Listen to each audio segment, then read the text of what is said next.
Dark clouds gathered over Umuike village, as if the sky itself had come down to watch.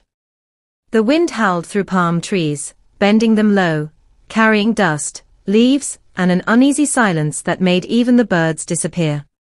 Then lightning struck. Not once, but twice. The ancient Iroko tree, at the center of the village, shuddered violently, its massive trunk glowing for a brief terrifying second before smoke began to curl from its bark. Villagers ran from the square, shouting, crossing themselves, calling on God and ancestors alike. Everyone knew that tree was older than memory. Nothing had touched it in generations. Inside a small mud house at the far edge of the village, another storm was unfolding. Mamankem struggled through labor, her strength fading as rain hammered the zinc roof like 1,000 fists. The midwife worked frantically under the dim glow of a lantern, whispering prayers that tangled with the thunder outside. Then suddenly, everything went still. The baby arrived into a silence so heavy it felt unnatural. No cry. No movement. Just wide, alert eyes staring into the world as if the child had not arrived, but returned. The lantern flame flickered wildly. The air felt charged, electric. When the midwife unwrapped the baby's tiny arm, her breath caught in her throat.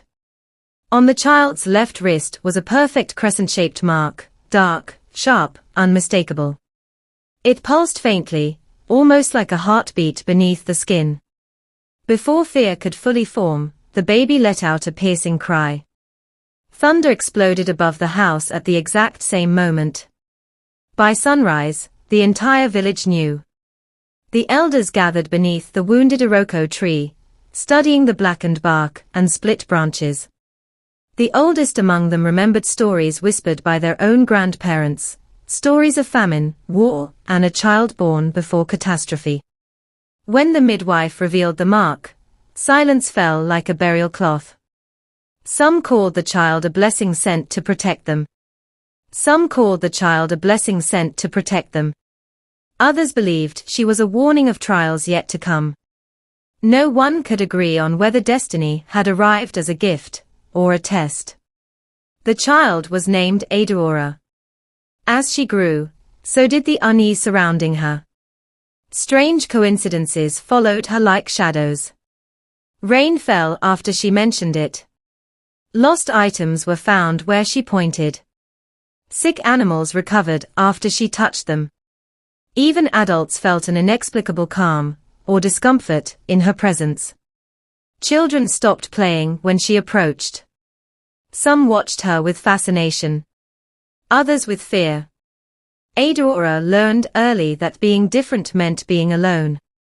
Years passed, and the whispers never stopped. If anything, they grew louder. On her 16th birthday, the quiet tension surrounding her life finally broke. A convoy of black SUVs rolled into Umuike, raising a cloud of dust that hung in the air like an omen. Such vehicles rarely entered the village, and when they did, trouble usually followed. Chief Okonkwo stepped out slowly, leaning on his carved walking stick, his presence commanding immediate submission. Wealth had made him powerful, but fear had made him untouchable. Beside him stood his son, Emeka, young, handsome, and already carrying the confidence of inherited authority.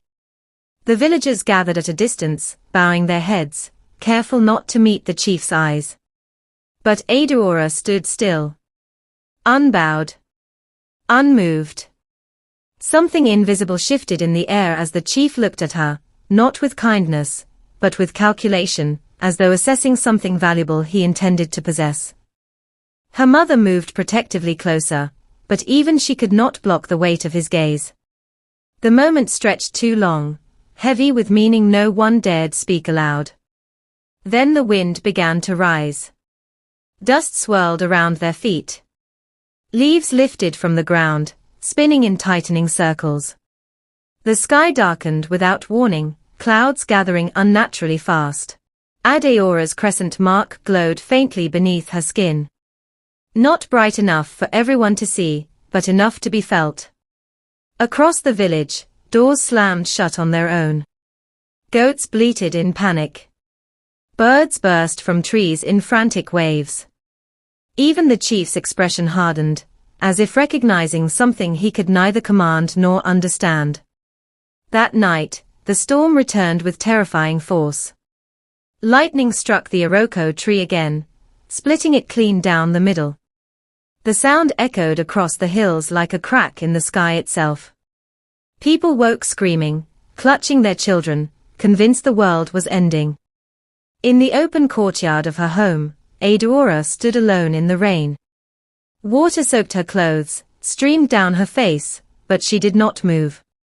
The crescent mark on her wrist glowed steadily now, bright enough to cut through the darkness like moonlight trapped under her skin. Her eyes reflected the lightning, calm and unafraid, as though the storm belonged to her. Far away in his mansion, Chief Okonkwo jolted awake, drenched in sweat, his heart pounding for reasons he could not explain. Something had shifted. Something irreversible. Back in Umuike, the storm slowly faded, leaving behind a silence more unsettling than the thunder itself. The broken Iroko tree smoked under the pale dawn light, split open like a warning written in wood. And for the first time, the villagers understood. Whatever Eudora had been born to become, it had begun. She was no longer just a strange child. She was awakening.